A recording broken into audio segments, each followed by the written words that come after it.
This is Michael Woodward, and this is Season 2, Episode 10 of the Jumble Think Podcast. T-minus 10, 9, 8, 7, 6, 5, 4, 3, 2, 1.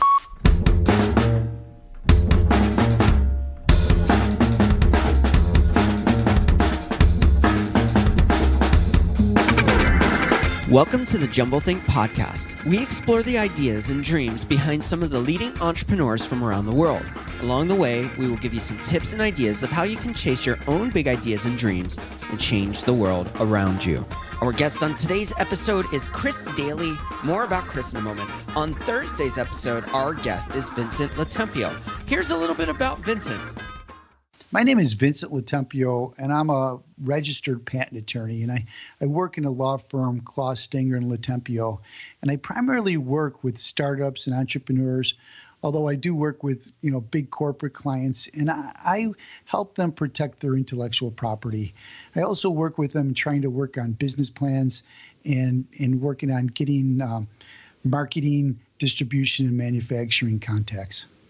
Yeah, so I work with inventors. If they come up with a new name for something on their trademarks, if they come up with a new invention, we'll do patent searches. We'll see if they, in fact, own that intellectual property, that little space that they want to occupy to stop any competition. And we also work with trying to avoid issues of infringement in the future and counsel them in, all different forms of intellectual property. I kind of recreated myself when I was 40 years old. I was working as an attorney in the district attorney's office, and I was prosecuting criminals. And I was about 35 years old, and my kids were born. I started this in 95, and my kids were born in 93 and 96. And I knew I didn't want to do the criminal stuff the rest of my life, and I wanted to find my own little niche, my own little area of expertise. And I needed to have a science background, so I actually went back to school for 5 years, nights, while I was trying cases in the Supreme Court Bureau of Western New York. And I'd come home, my wife would have dinner on the table, my kids would roll around on the floor with me for a couple of minutes, and I'd be in a class at 7 o'clock at night. And I basically got a bachelor's degree in chemistry to allow me to take the patent bar. So I took the patent bar in 2000, and I've pretty much been doing this for 18 years now. It's 2018, a little bit longer because I was working a little bit before I actually took the bar doing this kind of work. But that was kind of like my light bulb moment. Like, just what can I do that I can help people, that people come to my office every day with new ideas. And patent law just seemed like an easy fit. The hard part was taking 5 years of night school to be eligible to take the patent bar and, basically reinvent myself. Make sure to check out our episode with Vincent Latempio this Thursday. Before we jump into today's episode, I want to make sure you know where you can find us. You can find us in all of your favorite places to listen to podcasts. Places like Apple Podcasts, iTunes, Spotify, iHeartRadio, Stitcher Radio, Google Play, and SoundCloud. You can also find us on Facebook, Twitter, and Instagram. As always, swing on over to jumblethink.com/podcast to find links to many of the best places to connect. Don't forget to find us on your favorite places to listen to podcasts and click on that subscribe or follow button so you'll never miss another great episode of the Jumble Think Podcast. Now let's jump into today's episode with Vincent Latempio.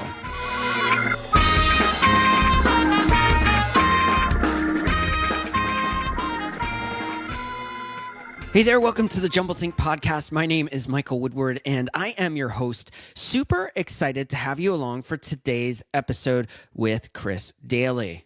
Let's take a moment and learn a little bit more about Chris. My name is Chris Dayley. I am the VP of Marketing currently, or VP of Site Testing and Optimization at Disruptive Advertising.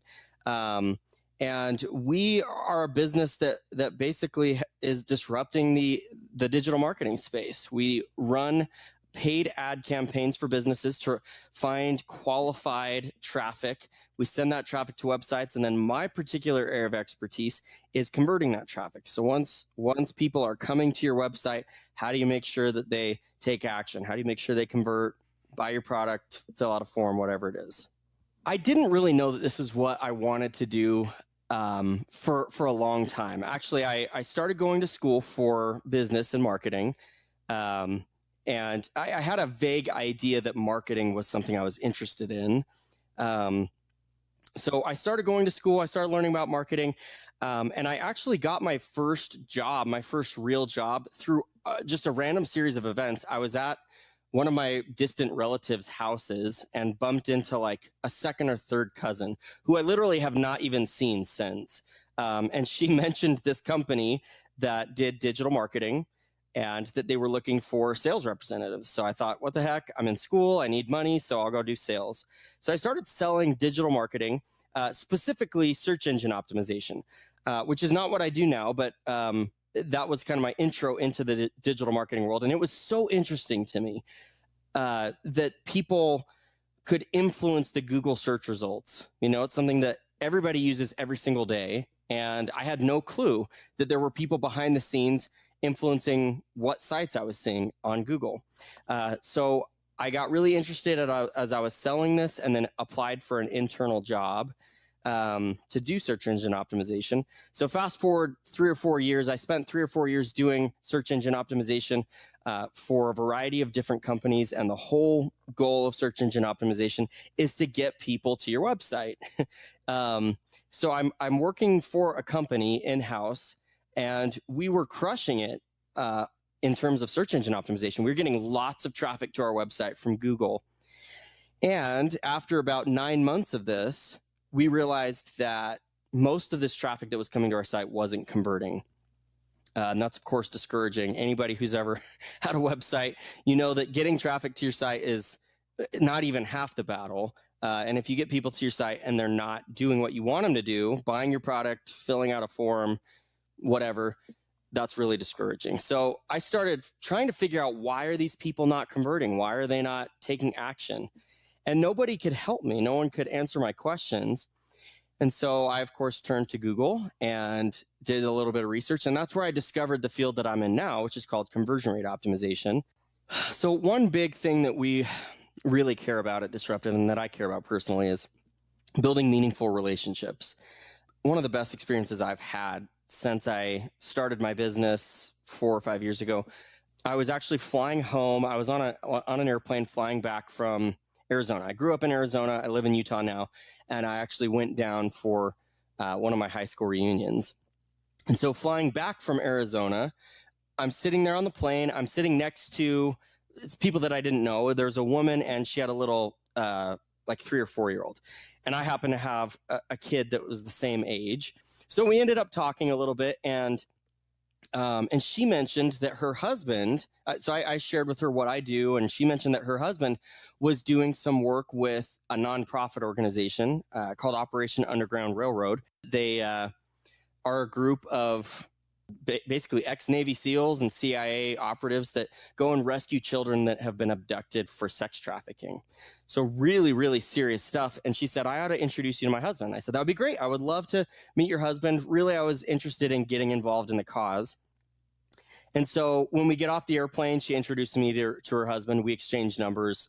I thought that was kind of cool. So nothing really happened for about 3 months. And then Mark and I ended up getting together for lunch, and we just totally hit it off. And he had a really interesting background. He was interested in what I did. It just turned out to be this really great relationship. So something that just gets me excited is building meaningful relationships where we're able to create awesome results for each other. You know, this is something that, whether it's a personal relationship that has nothing to do with business at all, if there's a way that I can help someone else out, they can help me out, we're able to, just build this really meaningful relationship of trust that's based on some kind of results, working towards some kind of result together. That is something that just really excites me. So there's a lot of reasons why what I do matters. The main reason is, my role is to help businesses understand what their users want. What I help businesses do is figure out, well, what is it that they want to see when they get there? What is it that is best going to influence them to listen to your message, to learn more about your product, to click through to another page on your website. What is it that is ultimately going to influence them? And that's a really powerful concept of, instead of designing a website that I want to look good, I'm creating a website experience that matters to my audience, that is based on what they are responding well to. And that's a really, really cool way to approach web design today. So we have a lot of challenges in our business right now. In the last 2 years, each year we have at least doubled in size, if not tripled in size. And that brings all kinds of challenges with it.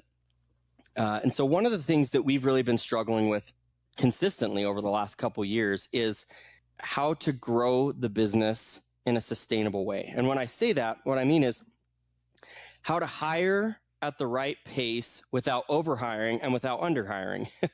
So it's really hard to anticipate growth in our industry. You know, when you're running an agency, it's heavily dependent on staff, on having expertise. And it takes time to train expertise, and it takes time to onboard new employees and bring them up to speed. It is a major challenge for us to make sure that we bring on clients and have the right capacity to fulfill for those clients at the same time. How can we make sure that we're always prepared for a certain amount of growth, but without having a bunch of employees sitting around doing nothing? And that's a really fun challenge to tackle, and it will probably continue to be something that we keep on our radar as we continue to grow. We have a lot of big goals. One of our big goals at Disruptive is we want to be $100 million a year agency.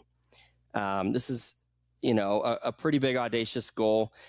There's not a lot of agencies out there that are doing $100 million a year in revenue.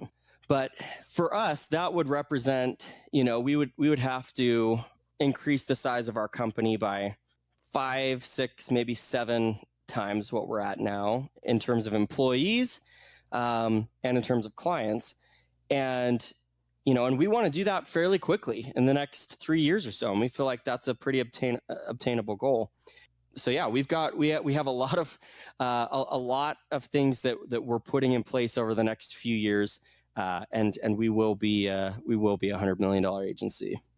We'll be right back with the interview portion of our conversation with Chris Dayley. Do you have a big idea and dream and you don't know where to start? Well, JumbleThink is here to help. We can help in so many different ways, but one of the easiest ways is to swing on over to jumblethink.com and click that resources tab. You'll find some amazing resources, whether you want to start a podcast or you want to take that big dream and idea to the next level. So swing on over there and check that out. When you do, it helps support the JumbleThink podcast and lets us bring more content to you. So swing on over to jumblethink.com, click that resources page. You'll find some great books and also information on how you can extend and make a better podcast. Thanks for tuning into today's episode. Now let's jump back into our conversation and interview with Chris Dayley. Chris, I am super excited to have you on the podcast. Thanks so much for taking time out to share with us your story and insights into the world of marketing and into the world of reaching audiences. I'm super excited to have you on. I'm excited to be here, and I really appreciate you having me on the show. We both work in the same spheres, and in a lot of ways, we're transitioning out of the world of web design and development. It's something that my previous company that I owned, we did for a long time, but I think we have a lot of common philosophies based on what you were saying in that intro there, and I'm excited to get into that.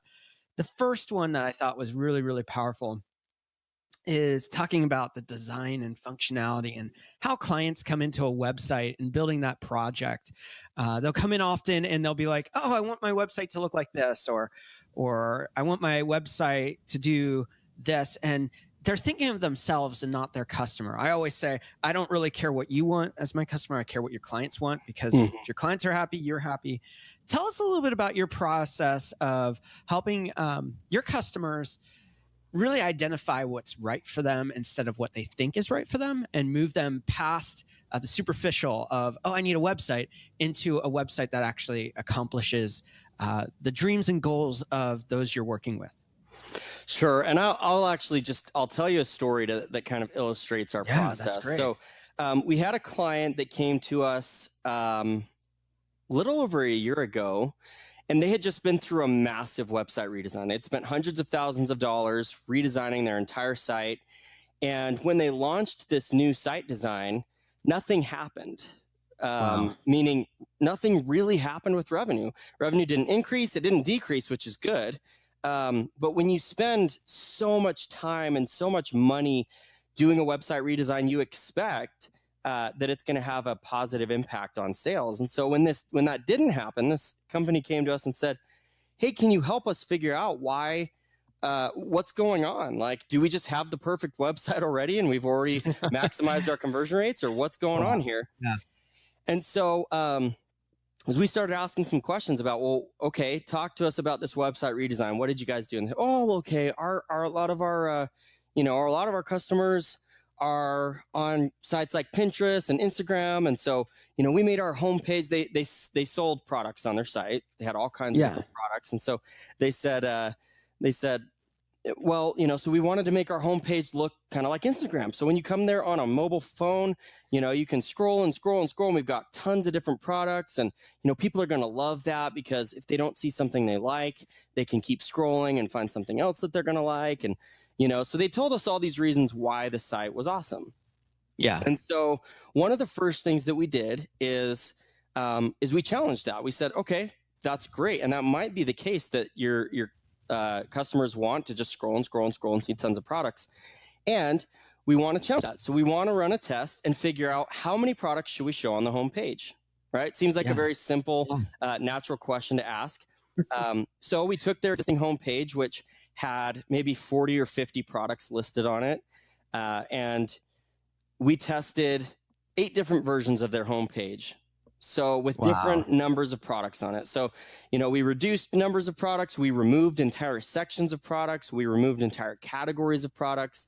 And out of those 8 different versions of their homepage, 6 of them ended up increasing revenue to the tune of $20,000 to $30,000 in a single week. Wow. And that was just from removing products. And so what that told us is, again, they had this philosophy that people wanted to see tons of products, and we disproved that with a single test. People don't want to see all those products. When you show too much stuff, it can distract people, and it can, especially when you have a lot of different products, people might see a product that they like and have the whole like FOMO, like fear of missing out, that there might be another product on the page that they'll like more, so they want to keep scrolling. So, we found out pretty quickly, okay, instead of showing them every product we have, let's find either the products that will be most relevant to them or the products that we think they'll be most likely to purchase. And we can base that off of data. And, and so that was just kind of like step 1, let's challenge some of these assumptions that we have. And then step 2, once we figure out how many products is the ideal number to have on the page, then we start running tests like, okay, now we know that we should have 10 products or 5 products on the page. Now let's figure out what 5 products we should have there. Okay. And let's figure out what order we should show those products in. And let's figure out whether we should display the price here or not. So lots of these kinds of questions are the types of things that we help our clients test. How can we, as customers, as consumers, or as people developing a platform to get our message out or products out, how can we move past inspiration points, which are good and help us in the process of discovering the right path for us and for our customers? How do we move past inspiration, and how do we move past the assumptions so we can start really moving into creating effective infrastructures to reach our audience and target them for the response that we want and need in our growth, or whatever that is that we're trying to do as businesses? That's a great question. I love that question. And the question itself, I think, is something that any customer or entrepreneur or marketer needs to be thinking about constantly. And for me, it really comes down to humility. And okay, when I say humility, that's cool. I never thought of that. What I mean by humility is knowing that you probably have never arrived at perfection, right? There is no such thing as the perfect website. There's no such thing as the perfect marketing message. There's no such thing as the perfect approach, because for a couple reasons. Number one, unless you've tested everything you can possibly say to your audience and everything that you can possibly show them, there might be another version of your site out there that could perform better. And so you don't know that you've got the perfect website ever. And the second reason is, even if you have the perfect website, audience behavior online, I mean, the internet is the most innovative place on the planet. And people's behavior is changing constantly. It's a very rapidly changing marketplace. And so even if you have the perfect website today, it's not the perfect website 3 months from now, because your audience is changing. Let's pause there for a second, because I think you're saying something that's really, really powerful. I don't want us to miss that moment, because it's really, really good. How can we, it's so easy to be, you see this with big corporations all the time. They get into their space where they become the mega star. Whether, maybe it's Apple, maybe it's Microsoft, maybe it's GE or whatever it is. And then they get stagnant and innovation stops. And, you know, I love that you're saying humility is a great place to live, because you're always moving forward. You're not assuming, you're not being arrogant. You're really stepping forward and best serving. How can businesses really stay on that pulse of what's next and how they can evolve and how they can grow? Because I think humility is a great place to start, but how do we stay aware so that we stay ahead of the curve and we don't fall behind? Yeah. So, I mean, the big thing with that is constantly having a testing mentality. And a testing mentality for me is, instead of saying we need to do this, saying let's try these approaches, right? So usually what I will do when my customers come to me and they'll say, hey, we want to try this new design, or hey, we want to try this new approach, what I will always immediately counter with is, okay, what other approaches should we try as well? Because one of the biggest things that businesses tend to do is they'll think of an idea and they just lock in on that idea, and they will do whatever it takes, time, resources, money, to make that idea happen. But sometimes that idea might not be the best version of that idea. And so, you know, again, going to using a website as an example, if you're saying, hey, I want to offer a recurring monthly product delivery instead of just having people come and buy my product. Okay, that's cool. That's not a bad idea. What are some other things that we could do? Maybe what if people don't want to do a monthly recurring service?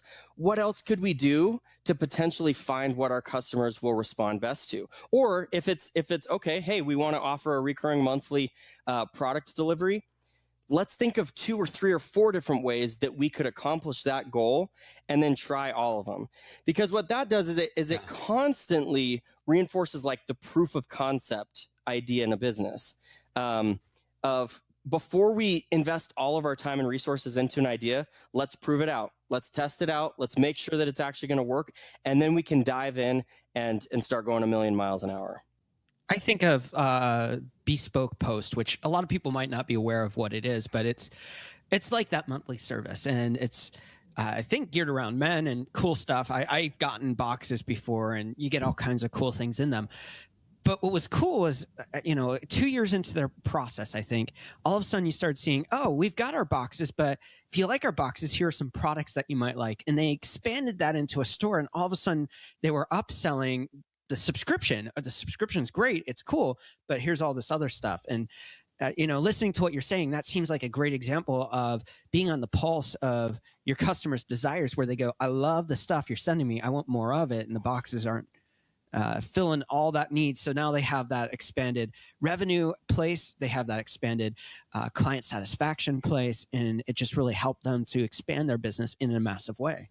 Yeah, and I mean, Amazon is probably the best company on the planet at doing this, where they are constantly trying out new things, right?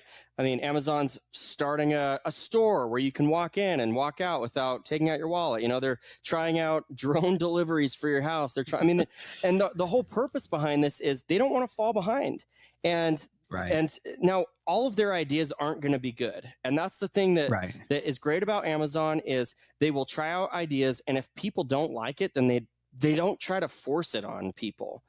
They'll release a service, they'll release a new feature, and if people love it, then they'll keep it, and if people don't love it, then they get rid of it. And so that's that testing mentality of, let's try a bunch of stuff, and we'll keep the stuff that sticks, and we'll get rid of the stuff that doesn't, instead of what most businesses do of, no, but I invested so much time and so much money into this, we have to make this work.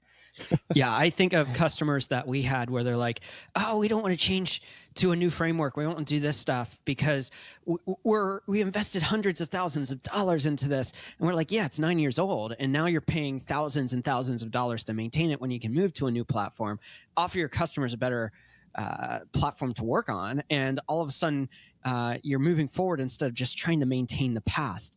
Yep. How exactly. can we look to the past and look to the future so that we can create a great present? Because I think often, like you said, we get locked in the past, and then there are others who are always forward thinking. They're always looking to the future, and they get locked in that. How can we find that sweet spot of innovating forward and retaining our history and making something special in the now? Yeah, and so again, I'm going to use a website as an analogy, and this could be applied to any aspect of your business. But one of the things that we do as part of our testing process here is it's not just innovation, right? Okay. Because innovation, I mean, you can just, like you said, you can kill yourself innovating.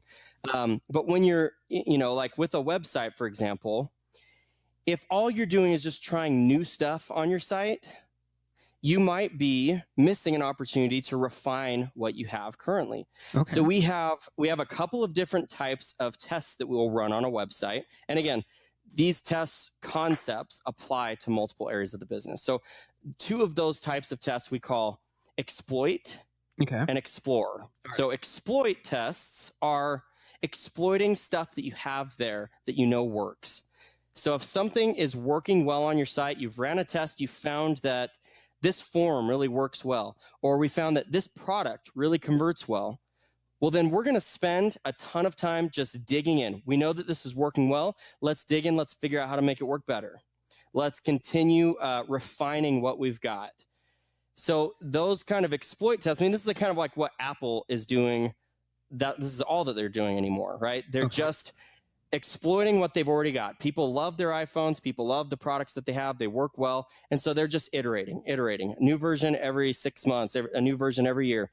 But some people would say that they're losing what made them special when Steve Jobs was there, and creating cool stuff for today, but also looking to the future, that they've lost some of that magic about that.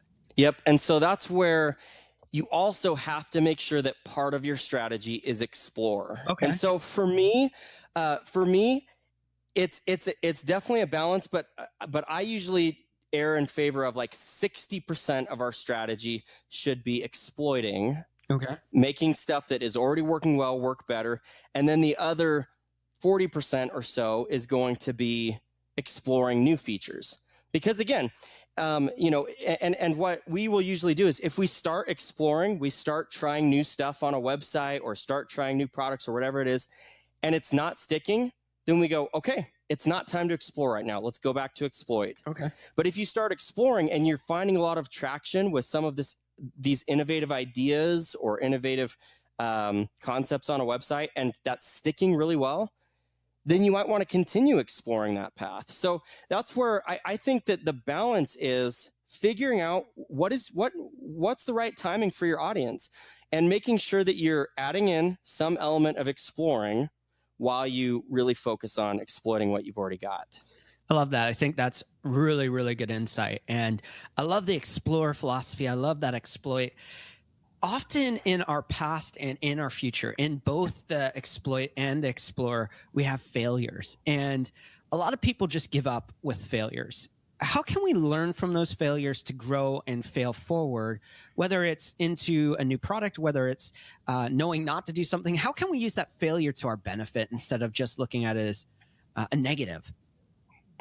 Yeah, I'll tell a story that just happened to me a couple weeks ago that I think was really an eye-opener for me, because it was with my kid. So I have a little 4-year-old daughter, and I took her to this place that's like a kid's play place. So they have like all these inflatable slides and obstacle courses and stuff, and we were having a great time. And so my daughter runs over to get a drink at the drinking fountain, and there's a bunch of stools because there's just lots of kids there. So, there's a bunch of different stools, and one of them had been like tipped onto the side. So she steps onto her stool, loses her balance, and then steps on this other stool next to it that was on its side, and it flipped over, and her foot got caught under it, and she got hurt. Right. Wow. Yeah. And so she starts crying, and major bummer. Yeah. And so on the way home, we're driving in the car, and my daughter said something that I think was something that I do all the time, maybe not in these same words, but my daughter goes, "Why did those kids put that stool that way?"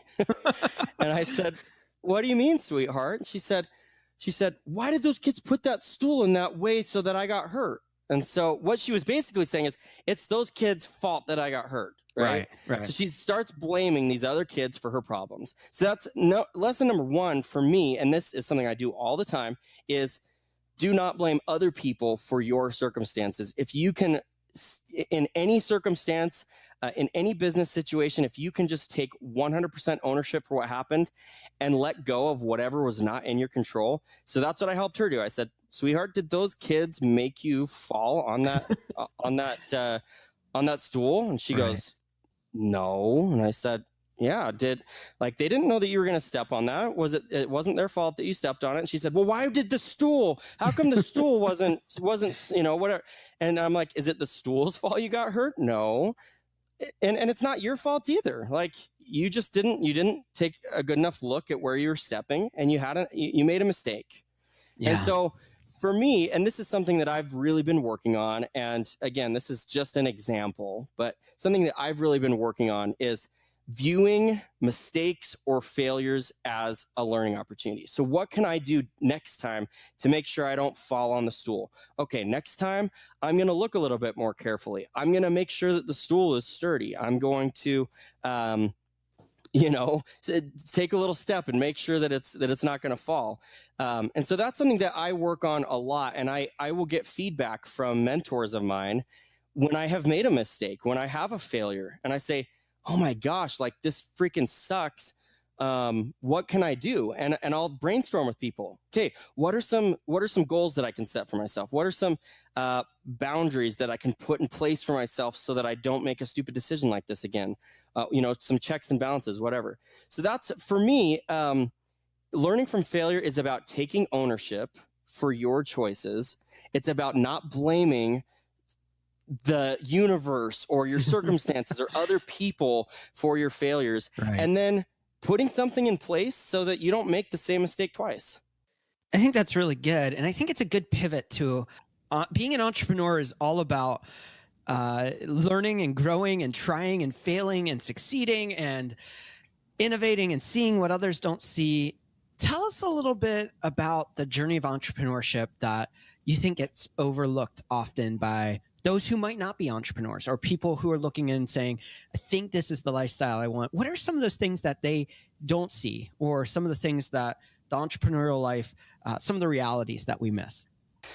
Yeah, there's a lot of both positive and negatives that I had no clue about when I set out to start my business. Yeah.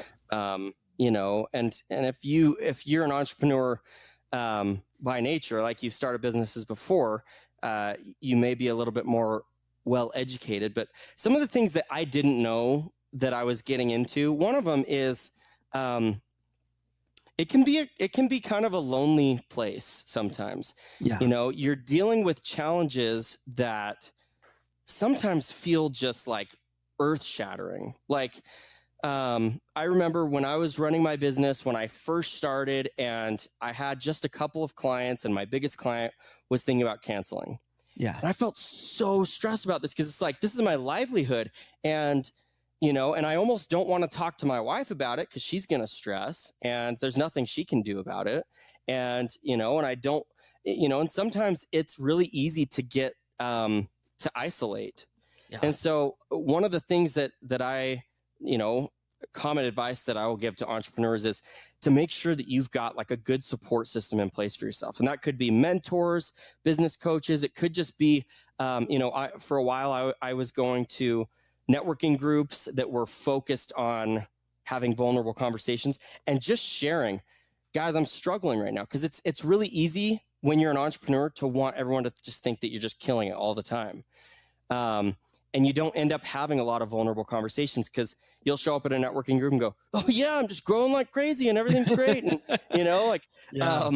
and that may be true or it may not, but there are still struggles that you're having, and getting help through those struggles is vital. It's so important, and it helps you to not feel like you're alone. So that's, I think, one of the biggest things that I didn't know I was getting into, and that it took me a little while to learn. Yeah, we talk about that all the time, and we hear it over and over again, and we've called it the death spin of entrepreneurship is isolation.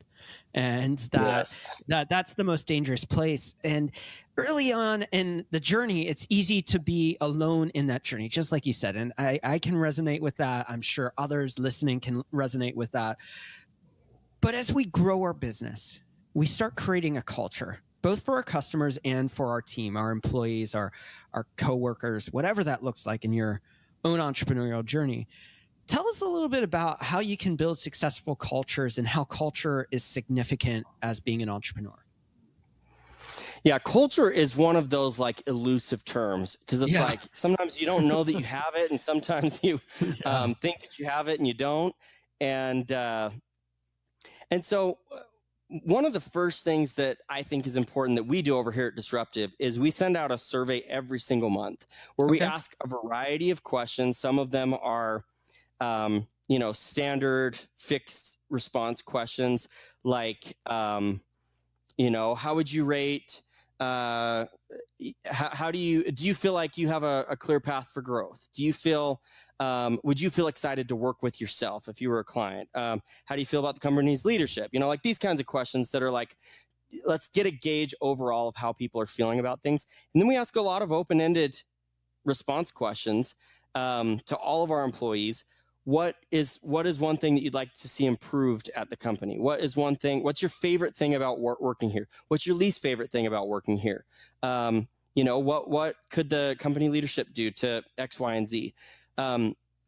That helps to maintain a good pulse on, do I have culture? What is my culture? What is it that people love about working here? Because that's when people say culture, a lot of times what they are meaning is creating an atmosphere, an environment where people love to be. Okay. And so if you can understand what is it that people love about working here, and it could just be like that we play ping pong sometimes. Like it could be that, one of the things we do is every Friday we'll play like a money game where we'll just play some stupid thing. Like, see if you can throw this ball into this cup and you get $50 or whatever. And those kinds of things are things that people get really excited about. And so, you don't want to stop doing the things that people love. And it's really easy, especially as you start growing, as you start scaling, it's easy to go, it's easy to lose sight of some of those smaller things that really get people excited about working there. Yeah. So that kind of like survey, or just, you can do it through a survey. You can do it through just open conversations with people. But the thing about conversations sometimes, especially if you are their superior, a lot of times people won't be super honest with you. And so sometimes I think it's really important to be able to have that anonymous response kind of a format where people can give feedback without being afraid you're going to fire them. You've worked with a bunch of really cool companies through Disruptive. You've worked with companies like Fandango, Guitar Center, ConocoPhillips. What can entrepreneurs or small businesses early on in their journey, or even in the middle of their journey, who are trying to grow, what can they learn from some of these big corporations that you've maybe even learned from working with them, and how can they apply that to their journey? One of the things that I have loved about working with some of these bigger companies, now, bigger companies have tons of challenges that smaller companies don't.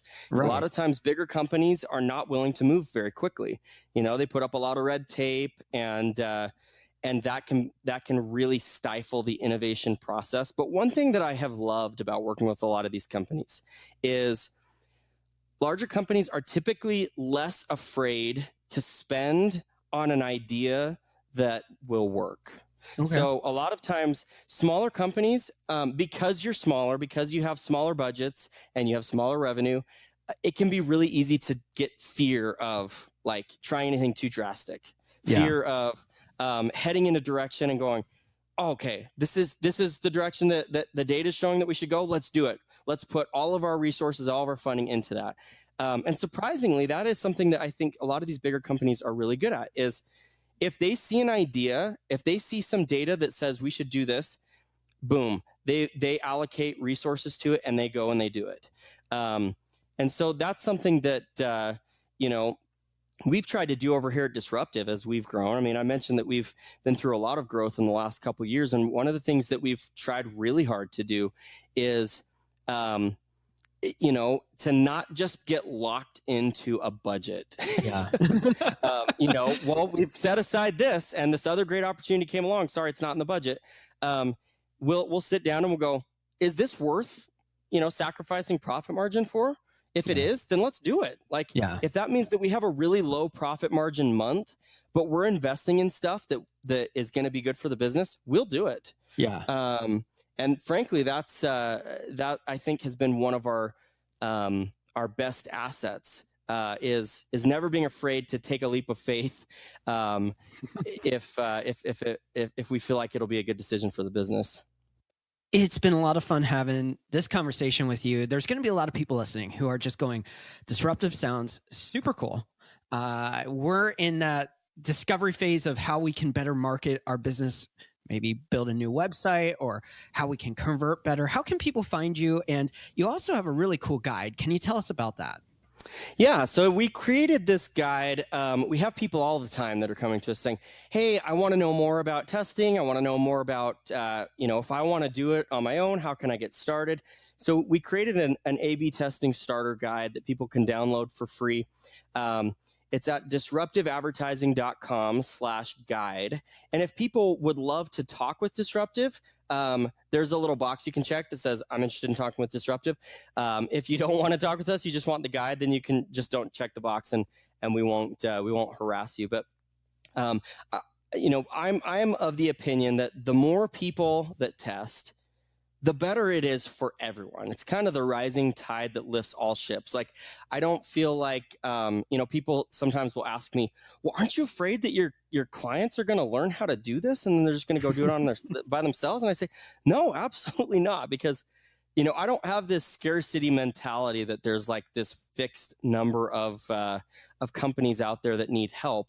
I think the more companies that start doing this, number one, it creates a more competitive environment for everyone, which is great. It's better for the industry because more people are aware that they need help with this.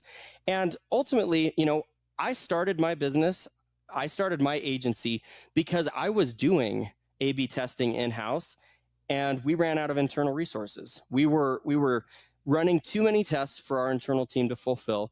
And so, I know that it's just a matter of time before it's nice to have additional resources and capacity. So I'm a huge, huge fan of people starting things up on their own, figuring it out, and when the time is right, they'll reach out.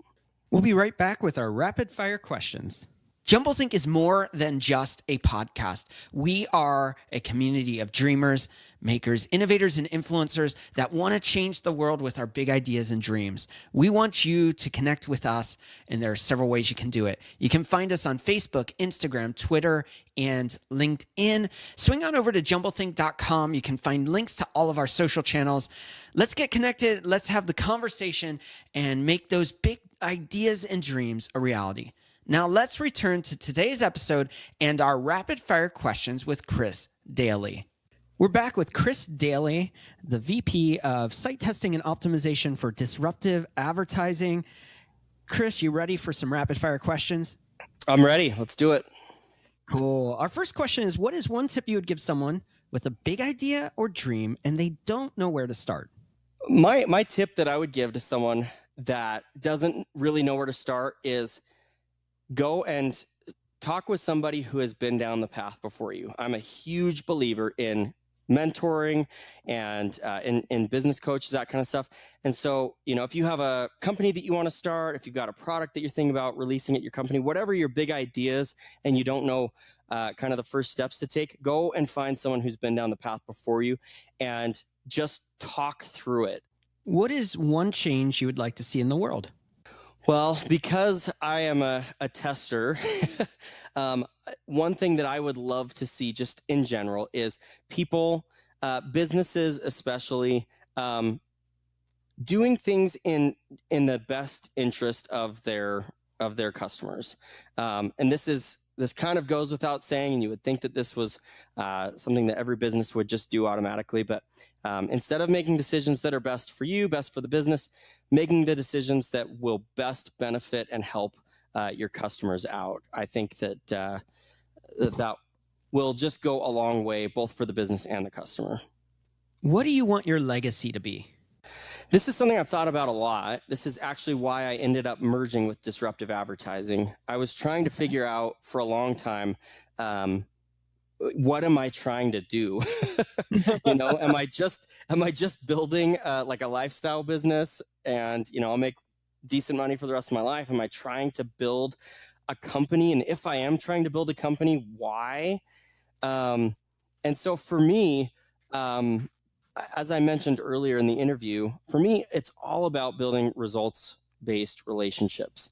It's about creating meaningful long-term relationships. And so what I want my legacy to be is I want to create a company where everyone is excited and passionate about building results-based relationships. I want to redefine how the marketing industry functions. I want to create a new status quo, and that is, look, we don't just do business with people. We create awesome relationships. And we work with people that we love. We work with people that love us. And we work with people that we're able to really kill it for. And so, my legacy, what I hope is that I will have a bunch of awesome relationships that are lifelong relationships, not just, for the next year or two. And that I will create a culture where people can develop those same kind of relationships. Where do you find inspiration?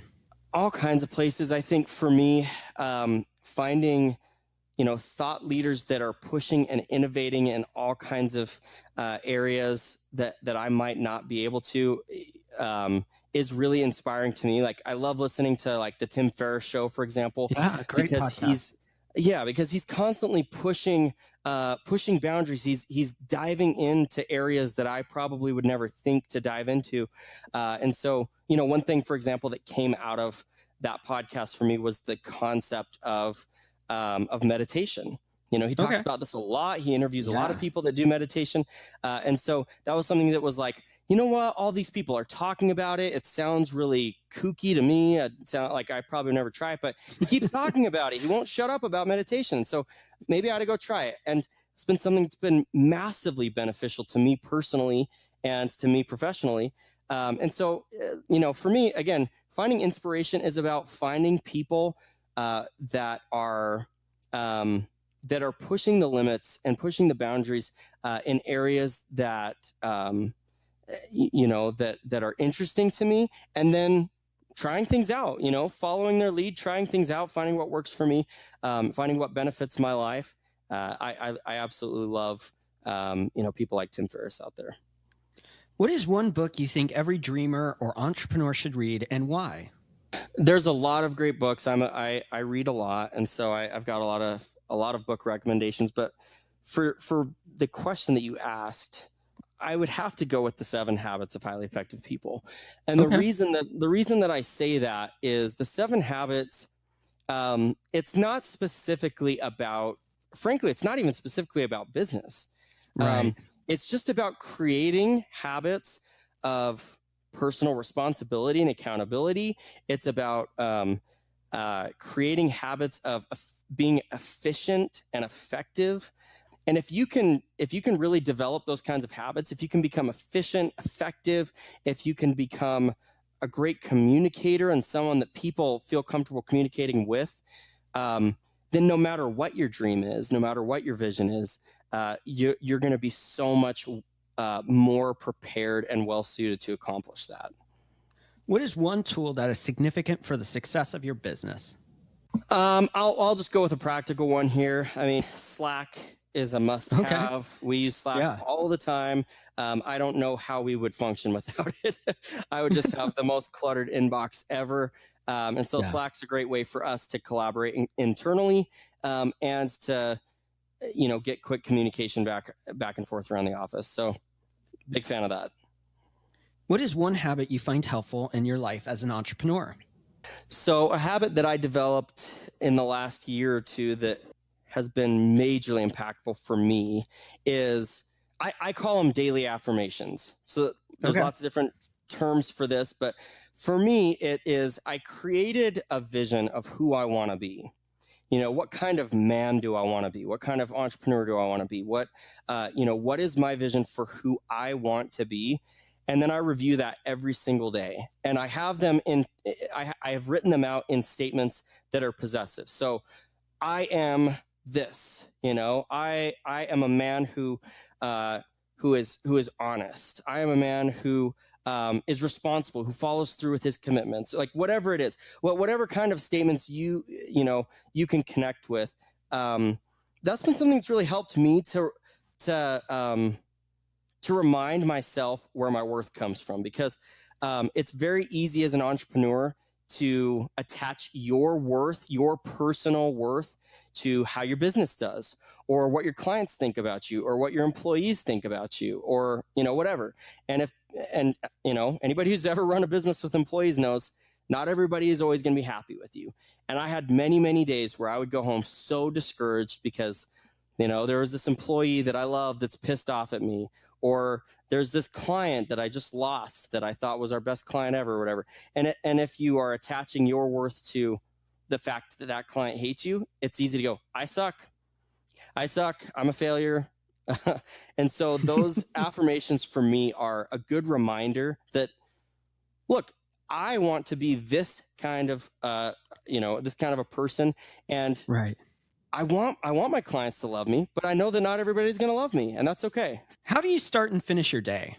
Well, I start my day. I start actually my day with my daily affirmations. That's one of the first things that I do during the day, and then I will typically look ahead at my schedule so that I'll have a good idea, so I can prepare myself mentally for whatever's coming up. I actually do that at the end of my day too. The end of my day, I'll take a look at tomorrow just to get an idea so I can prepare myself mentally and say, okay, I'm going to have this meeting first thing in the morning. So, so I want to make sure I get a good night of sleep. I want to make sure that I get, that I wake up in time to be emotionally and physically prepared for whatever's coming up. And then I finish off my day with meditation.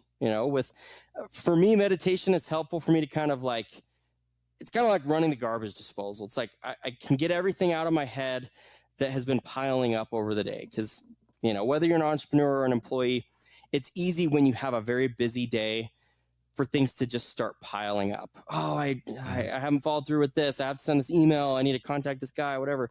And it's easy to have sleepless nights when you're just sitting there in bed thinking about all the stuff that you didn't do that day or all the stuff that you need to do tomorrow. So meditation for me is a way of kind of taking a deep breath and saying, all right, I'm going to let go of everything from today. And when I wake up tomorrow, I'll get back on the horse and start working on the stuff again. If you weren't doing what you're doing today, what would you be doing? I never set out really to be an entrepreneur. I never really thought that I was going to be an entrepreneur growing up. It kind of happened accidentally. But now that I have gotten a taste of kind of entrepreneurial life, I love it. And I love a lot of things about it. I mean, there's a lot of struggles, there's a lot of challenges, but regardless of what I was doing, I would still be focused on my goal of creating meaningful results-based relationships. So, I have no idea what kind of company I would be involved with or running, but it would be something focused on, getting that kind of fulfillment through relationships. Our final rapid fire question is, what is one dream you are still wanting to fulfill in your own life?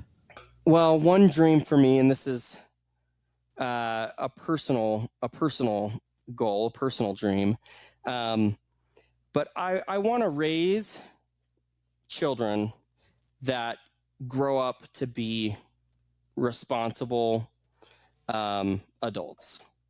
And that is a very, very challenging goal. And it's something that I can't necessarily directly impact. I can influence a lot, but I ultimately don't get to choose that. But, I like I mentioned earlier, I'm a proud father. I've got 2 girls right now. And I want to raise them with every advantage in life. I want to teach them how to think, how to challenge ideas. I want to teach them how to connect with others. I want to teach them how to follow through with commitments. And these are all things that I'm working on developing myself. And so that's a major dream for me. Is I just want my kids to go out into this world as adults, being fully prepared for all the challenges that they'll face in their life. Love that. That's really awesome. What's one last thought you want to leave our audience? Yeah. So something that has been really important to me lately, as I have struggled with lots of different challenges in the last few months, is number one, I mentioned earlier, taking 100% responsibility for the choices that you have. But number 2 is being patient with yourself.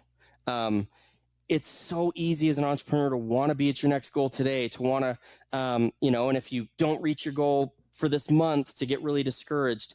And for me, it's so important for me to be patient with myself and say, okay, I'm not going to be where I want to be. I'm not going to reach all of my goals overnight. I'm not going to be perfect tomorrow, or probably ever. And to just find joy in the experiences that I have each day, recognizing that every experience I have is benefiting me in some way. It's a learning experience for me, and so being able to extract value from the experiences you have rather than from the results you get, I think is super important. Chris, it's been a lot of fun having you on the podcast today.